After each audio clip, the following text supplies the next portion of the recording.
আসসালামু আলাইকুম। সবাই কেমন আছেন? আমি আলহামদুলিল্লাহ ভালো আছি। আশা করি আপনারা সবাই ভালো আছেন। চলে এলাম ছোট্ট একটা ভিডিও নিয়ে।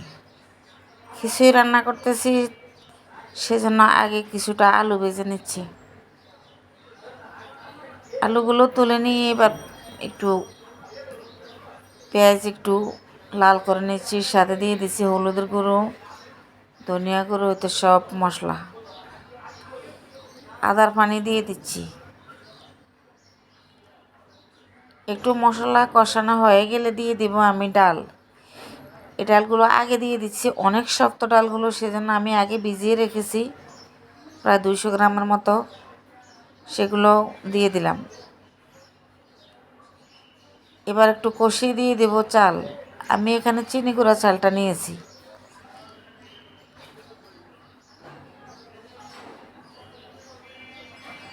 এবার একটু নেড়ে ছেড়ে দিয়ে দেব পানি।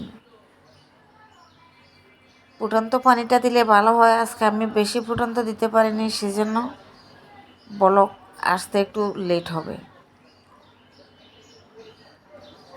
দিয়ে দিচ্ছি পরিমাণ মতো লবণ।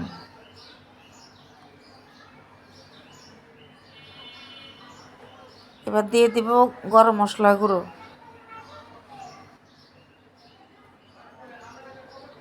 ভেজে রাখা দিয়ে দিলাম আলুগুলো। এবার পানিটা একটু গায়ে গায়ে চলে এসেছে। এবার দিয়ে দিব কাঁচামরিচ, আর আপনারা কি বলেন জানি না, সাতকরা।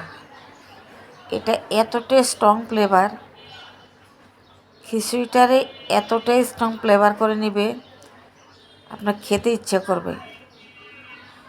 আমি এখানে আগের দিনের মুরগির মাংস রান্না ছিল, সেটা দিয়ে দিচ্ছি। এই সাতকরাটা আমার সিলেট থেকে এনেছে, এটা ওদের প্রধান খাদ্য। ডেকে দিয়ে এবার আমি ঢাকনিটা খুলে দেখলাম একদম পারফেক্ট মতো পানি শুকিয়ে যেমন ঝরঝরা হয়ে গিয়েছে।